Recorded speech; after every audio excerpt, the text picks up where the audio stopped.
নমস্কার friends, welcome back to my channel Suma's beauty life. চলে এলাম আমি আরেকটি নতুন ভিডিও নিয়ে তোমাদের কাছে। বলো তোমরা সবাই কেমন আছো? আমি ভালো আছি, তোমাদের ভালোবাসা এবং ঈশ্বরের আশীর্বাদে। তো চলো আজকে কাকে নিয়ে ভিডিও করবো বলো তো বন্ধুরা? না না না না না না, তোমরা কেউ চেনো জলনদীপ বৃদ্ধা মহিলাকে? কেউ চেনো? চেনো কাকে বলো তো? জলনদীপ, যাকে বুড়ি বলে আর কি। তো আমি বুড়ি বললাম না, বললাম বৃদ্ধা, কারণ উনি বৃদ্ধাই। বৃদ্ধাকে বৃদ্ধা বললে কেন রেগে যাবে বলো? আমাকেও যদি কেউ বৃদ্ধা বলে তা আমার কি রাগ হবে? মোটেই রাগ হয় না। কিন্তু শুনেছি যে কানাকে কানা বললে রেগে যায়, মোটাকে মোটা বললে রেগে যায়, বৃদ্ধাকে বৃদ্ধা বললে রেগে যায়। বাট আমি কিন্তু এক্সেপশনাল। আমি কিন্তু, আমাকে কেউ বুড়ি বললে আমি একদম রাগি না। আমাকে কেউ ঠাকুমা ডাকলে আমার বেশ ভালো লাগে। তো যাই হোক, অনেকে ডাকে লাইভে এসে ঠাকুমা, আমি তখন বলি হ্যালো নাতি, এটা বলি। তো আমি একদমই রাগি না। তো যাই হোক, এই জলনদীপ বৃদ্ধা মহিলাটাকে নিয়ে আজকে বলবো। আচ্ছা, তোমরা কি কেউ জানো বন্ধুরা, এই যে নাটি মানে সন্দীপের এখনো প্রাক্তন পরকীয়াগ্রস্ত নারী, যে পরকীয়াগ্রস্ত যে ওয়াইফটা ছিল, তো সেই নোংরা যে মহিলাটা আর কি, ওর যে বউ ছিল, সে ফ্ল্যাট কিনেছে। তোমরা ফ্ল্যাট কেনেনি, সরি, ফ্ল্যাট কেনা আর ভাড়া নেওয়ার মাঝামাঝি।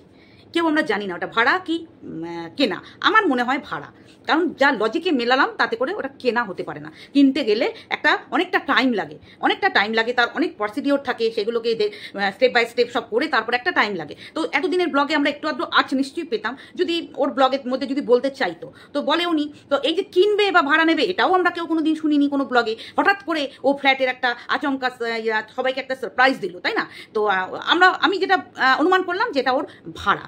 আর ভাড়াটা নিয়েছে তার গ্যারান্টারকে জানতে পেরেছি কে গ্যারান্টার জানো? এই যে ওনার যে একটা দাদা আছে না, কি সেবক না কি একটা দাদা আছে না, যাকে যে ওনার ওই ছেলেটাকে মানে এই নাটির ছেলেকে এনে দেবে বলেছে ওর বাড়িতে। আজও আনছে, কালও আনছে, পরশুও আনছে, কোনো দিনই আনতে পারবে না। শুধু পার্সেন্টেজ যেটা হয় ওর ইনকামের, কত পার্সেন্টে ডিল হয়েছে জানি না, 1% কি 2% কি 3% কি 10%, কিছু একটা পার্সেন্টে হয়েছে। আর এই যে ফ্ল্যাট দেখে দেওয়া, এইগুলো কিন্তু ওই দাদাই করে দিয়েছে। তো একটা লোক তো চাই, ভাব যেগুলো লোক দিয়ে করাতে গেলেও তো পয়সা দিতে হবে। দালাল মারফত, যা আমরা ব্রোকার মারফত যা কিনি, তো সেই উনি তো ওইখানেই থাকে শুনেছি। তো ওনার মারফতই ফ্ল্যাটটা দেখাশোনা হয়েছে এবং ভাড়া নেওয়া হয়েছে, এবং ওনার গ্যারান্টার হয়েছে বন্ধুরা, গ্যারান্টার শুনতে পেলাম, গ্যারান্টার হয়েছে। আচ্ছা, এবার বলছে সংসার। এবার আরেকটা খবর বলি তোমাদের। আচ্ছা, তোমরা কি কেউ জানো যে এই যে ফ্ল্যাটটায় যেদিন ওপেনিং হবে, গ্র্যান্ড ওপেনিং, সেদিন কে হাজির থাকবে তোমরা জানো? এই যে জলনদীপ বৃদ্ধা বুড়ি অলরেডি তাকে এসি পাঠিয়ে দিয়েছে। এসি আরও কে অনেক গিফট করেছে, ফ্রিজ, এগুলো সব নাকি ওকে গিফট করেছে। বাট এগুলো যেহেতু সন্দীপেরটা সবাই বলেছে, আমরা জানি, দেখেছি যে গিফট। এবার ও নিজে কিনেও বলবে গিফট।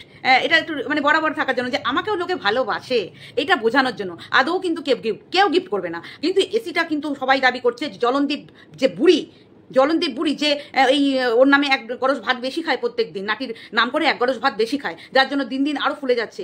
নাটির নামে ভাত খেয়ে জলনদীপ বুড়ি ফুলে যাচ্ছে। হ্যাঁ রে বুড়ি, এই যে বুড়ি, আপনি বলবো আপনাকে? আপনার মানসিকতা নিয়ে আমার আপনি বলতে ইচ্ছা করে না। ওই বাচ্চা মেয়েটা ওখানে চা খেতে পেতো না, অনেক কষ্টে থাকতো না, মানে বরের পাশে বসে সেক্স চ্যাট করেছে, আর কি করতে পারবে? আর কি চাই? মানে আপনি আপনার বরের পাশে বসে ইয়াংকালে কি চ্যাট করতেন? তখন ফোন ছিল তো না, তাহলে আপনি কি করে চ্যাট করতেন? মানে এখন করেন না? ও, বুঝতে পারলাম, এখন করেন বলেই আপনি এই ব্যাপারটাকে এত মজাসে নিচ্ছেন, তাই না? গোটা দুনিয়া, গোটা পাবলিক, মানে যত মহিলা আছি আমরা, আমাদের মতো যারা মহিলা, প্রত্যেকে এটার অ্যান্টি, মানে এটাকে কেউ মেনে নিতে পারি না। আর আপনি কিভাবে মেনে নিচ্ছেন? এই যে জলনদীপ বুড়ি, আপনাকে বলছি, আপনি কিভাবে মেনে নিচ্ছেন এই ব্যাপারটাকে? ও ফ্ল্যাট কিনেছে, ভালো করেছে। ফ্ল্যাট কিনুক বা ভাড়া নিক, খুব ভালো করেছে। আচ্ছা জলনদীপ বুড়ি, আপনি বলুন তো সংসারটা কার সাথে করবে? বলুন আপনি সংসারটা কার সাথে করবে? সংসার দুটো ওয়ার্ড, তাই তো? সং আর সার, তাহলে সারটা কে সারটা কে? সং তো ও নিজে জানি, সারটা কে বলুন? সংসার কোনোদিন একা হয় না তো, একা কোনোদিন সংসার হয় না।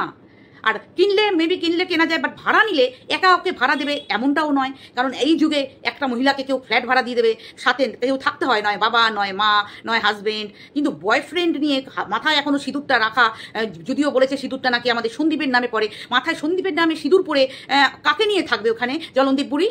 এই যে ও জলনদীপ বুড়ি, এই যে শুনতে পাচ্ছেন আপনি? কাকে নিয়ে থাকবে? মানে আপনি এগুলোকে সাপোর্ট করেন, তাই না? মানে এখনো ডিভোর্স হয়নি, যেহেতু শ্বশুরবাড়িতে এখনো প্রবলেম, ওখানে হয়তো থাকা যাচ্ছে না, বা ওখানে পয়সা খরচা বেশি হয়ে যাচ্ছে, বা শাশুড়ি শ্বশুর সব পয়সা ছিনিয়ে নিচ্ছে, এরকম কিছু একটা প্রবলেম হতে পারে, যার জন্য শ্বশুরবাড়িতে থাকতে পারে না। বা ভিডিওতে বলে দিয়েছে আমাদের নাটি যে আমার সাথে তার কোনো সম্পর্ক নেই, সেই জন্য থাকতে পারছে না, কিন্তু থাকে। গিয়ে ওই ডিউটি দিয়ে আসে, 2 দিন করে ডিউটি দিয়ে আসে, আবার রবিবার করে চলে আসে। মানে শিফট ডিউটি, মানে শিফট না, ওটা কি বলে, উইকেন্ড ডিউটি, সানডে আর স্যাটারডে সানডে, যেটা সরকারিভাবে ছুটি থাকে না এখন অনেক সরকারি চাকরিতে, তো সেই সরকারি চাকরি চাকরি করছে আর কি, গিয়ে ওখানে সার্ভিসটা দিয়ে আসে, শনিবার বা শুক্রবার রাতে চলে যায় বা শনিবার যায়, রবিবার থেকে সোমবার ভোরবেলা এসে অনেক বেলা করেও ইয়েটা ছাড়ে। আপনি বুঝতে পারেন না? ও আপনিও তাই করেন? ও জানতাম না। হ্যাঁ বুঝেছি তো, যে আপনি সেটা করেন বলেই নাকি আপনি এগুলো ভালো মতো বুঝতে পারেন, তাই না? আচ্ছা, এবার জলনদীপ বুড়িকে বলি, আপনি অনেক সময় ওকে অনেক ব্যাপারে সাপোর্ট করছেন দেখছি, এটা ওটা সেটা, তো আপনি না ওর ঘরের ঠিক বেডটা তো আছে, ওর তো একটা বেড যেটা বাবা দিয়েছিল, শ্রীধন সম্পত্তি, তাই তো বলে শ্রীধন সম্পত্তি, সেই শ্রীধন থেকে ওই যে ওখানে গিয়ে লুটপাট করে শ্বশুরবাড়ি থেকে খাটটা নিয়ে এসেছিল, কি ভালো কাজ করেছে না জলনদীপ বুড়ি? খুব ভালো কাজ করেছে না? ও হ্যাঁ, আপনিও এনেছেন? ও এত তো জানতাম না যে আপনিও এনেছেন এরকম, গিয়ে ওখানে আপনার বাবাকে নিয়েও গিয়েছিলেন আপনার ওই সব ধন সম্পত্তি আনতে। ও এখন যার সাথে থাকছেন ওটা আপনার আসল বর নয়? ও আচ্ছা আচ্ছা আচ্ছা আচ্ছা, এই জন্যই তো বলি যে আপনি এখন যার সাথে থাকছেন ওটা আপনার বয়ফ্রেন্ড ছিল এক সময়, তার সাথে এখন থাকছেন, তাই নাকি? ও সেই জন্যই তো বলি যে খাপে খাপে পঞ্চুর বাপ মিলে গেছে, ওই জন্যই না আপনার মনের সাথে এত মনের মিল হয়েছে। দেখুন আমাদের ওই রকম যে হাজব্যান্ড আছে না, সেই বিয়ে করেছি তারপর থেকেই তার সাথেই আছে, আমাদের কোনো বয়ফ্রেন্ডও এখন হাজব্যান্ড নয়, ওরকম কিছু নয় আমাদের। সেই জন্য যাদের যাদের নেই না তারা কেউ সাপোর্ট করতে পারি না, কারণ এরকম একটা দুধ খাওয়ার বাচ্চাকে আপনার ফেলে চলে, মানে আপনার যে ছেলেটা আছে এখন ওটা মানে আপনার এই বয়ফ্রেন্ড বাচ্চা হাজব্যান্ডের না আগের হাজব্যান্ডের? কার বলুন তো দেখি, কার? হ্যাঁ বলুন কার? নোংরাকে সাপোর্ট করা মহিলাকে এইভাবেই কথা শুনতে হবে, যারা নোংরা। যেমন ওই দালাল আছে, দালাল যতই গলা ফাটিয়ে এখন চিৎকার করুক যে আমাকে ইউজ করেছে, নো, কেউ কাউকে ইউজ করতে পারে না, কেউ কাউকে ইউজ করতে পারে না। ও নিজে ইউজ হতে গেছে, নিজের চ্যানেলের জন্য। আপনি ওই দিল্লিতে বসে বসে ইউজ হচ্ছেন না, আপনি ওর মাথাটা চিবিয়ে খেয়েছেন, ওর মাথাটা দালাল আর আপনি মিলে চিবিয়ে খেয়েছেন, বুঝতে পেরেছেন? ওর হাজব্যান্ড চেয়েছিল সংসারটা করতে, কারোর কোনো প্রবলেম নেই, ওর হাজব্যান্ড খুব ভালো আছে, খুব ভালো আছে। কিন্তু আপনাদের মতো কিছু ক্রিয়েটার যারা নোংরাটাকে মানে ওকে সুলঝানোর বদলে, ওকে বোঝানোর বদলে আপনারা দিনের পর দিন ওর মনের মধ্যে আরও বিষ ঢেলে গেছেন, যদিও এই মহিলাটা, এই মেয়েটা, এই নাতি, এ কোনোদিন কারোর মানে ওর যৌবনের জ্বালা এতই ফুটফুটকে বেরোচ্ছে না, ওর এত যৌবনের জ্বালা, নিজের সন্তানকে ছেড়ে এসে এখানে ফুর্তি করবে, ফুর্তির সময় তোর বাচ্চাটার কথা চোখে ভাসে না রে? কি রে নাতি, বাচ্চাটার কথা চোখে ভাসে না? ভাসবে কেন? যৌবনের জ্বালার কাছে বাচ্চা অনেক পিছনে পড়ে আছে তোর যৌবনের জ্বালার কাছে। আর তোর মাকে বলি, মেয়ের আগের সংসারটা কোনোদিন জোড়ানোর চেষ্টাও করেননি আপনারা, কারণ কি, যখন আপনার মেয়ে ওইখানে ছিল, এই যে এই দেবীকে বলছি, কি দেবী বলে? অমাবস্যা দেবী। হ্যাঁ অমাবস্যা দেবী, তা দেবী তো, আপনি তো সত্যিই দেবী মানুষ, মানে দেবী সবাই মিলে পয়সার পিছনে মানে এই ব্লগ করে আপনারা সবাই পয়সা আনবেন। আপনার ওই যে অকর্মণ্য ছেলেটা যেটা বাড়িতে বসে আছে ওটাকে একটা খুলে দিন। বাড়িতে আপনি খুলেছেন, আপনার ওই শক্তিবাবু খুলেছে, তারপর আপনার মেয়ে খুলেছে, তা ছেলের বউটাকে বাদ রেখেছেন কেন? ওদের একটা নাচানি কোদানির চ্যানেল খুলে দিন, ভালোই তো নাচতে পারেন। আপনার শাশুড়ি থেকে, শাশুড়ি আছে, আবার শাশুড়িকেও একটা খুলে দিন, সবাই সেলফ ডিপেন্ডেন্ট দেখাবেন। আপনাদের ওই কে পটিতে যাচ্ছে, কে কবার পটি করেছে, কার বমি হচ্ছে, কে কাশছে, কে হাঁটছে, এগুলোই দেখাবেন। এগুলো দেখতে মানুষ ছুটবে আপনাদের, তাই না? তো আপনি আপনার মেয়েকে এই থালাবাটি ঘটি কিনে সংসার করতে কার সাথে পাঠাচ্ছেন? কে যাবে সংসার করতে? ওই ছেলেটার সাথে তো সম্পর্ক নেই, তাহলে কি এটা আবার 3 নম্বর আসছে? 3 নম্বর কেউ আছে যেটা আমাদের সামনে আনেননি? না 2 নম্বরের সাথেই? অমাবস্যা দেবীকে বলছি, আপনি কোন নম্বরের সাথে আপনার মেয়েকে সংসার করতে পাঠাচ্ছেন? না জানালা, দরজা, পর্দা, ওই প্লাস্টিকের বাটি, ঘটি, গামলা, হাঁড়ি, কড়াই, এগুলোর সাথে সংসার করবে? একা থাকবে? আপনি এগুলো ক্লিয়ার করবেন যে আপনারা দেখাচ্ছেন কোনো মেয়েকে একা থাকতে দেয় না, এটা ক্লিয়ার করবেন আপনাদের ব্লগে। সাসপেন্স রাখছেন না ভিউজের জন্য, ভিউজের জন্য সাসপেন্স রাখছেন।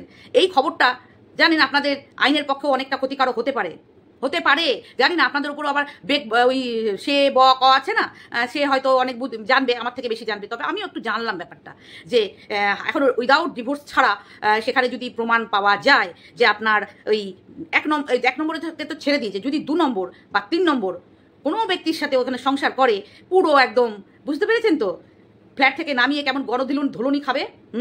এটা মাথায় থাকে যেন, হ্যাঁ?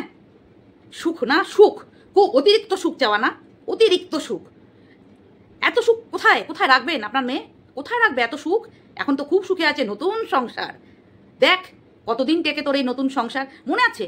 ওই যে 2 নম্বর ফোকলার সাথে যে মেয়েটা থাকতো, তাকে কিভাবে মেরে ধরে বাড়ি থেকে তাড়িয়ে দিয়েছে। খুব আসন্ন দিন সামনে, মার খেয়ে তুইও বেরোলি বলে আবার গিয়ে ঢুকবি বাপের বাড়িতে। দেখে নিস, মিলিয়ে নিস, কার কাছে মার খাবি বলছি না, কার কাছে খাবি। খেতে পারিস, যার হাত ধরে ওখানে ঢুকবি, যার সাথে থাকবি, মেবি তার কাছেও খেতে পারিস, আবার গণও খেতে পারিস যদি ধরা পড়িস। তো লুকিয়ে লুকিয়ে চুরিয়ে চুরিয়ে ওই ফোকলার সাথে এনজয় করতে ঠিক কেমন লাগে, দেখ কেমন লাগে, আসছে দিন, ঢোক, থাক, তারপরে দেখবি, দেখ কেমন লাগে মজা থাকতে, নিজের সংসার কত ভালো লাগে, মজাটা ঠিক সময় আসলে বুঝতে পারবি, ঠিক সময় আসলে বুঝতে পারবি। একটা দুধের বাচ্চাকে দিনের পর দিন কষ্ট দেওয়ার মজা কি হতে পারে, একটা এরকম নৃশংস মা যে তার এই দিনটা দেখার জন্যই আমরা ওয়েট করে আছি, আমরা ওয়েট করে আছি।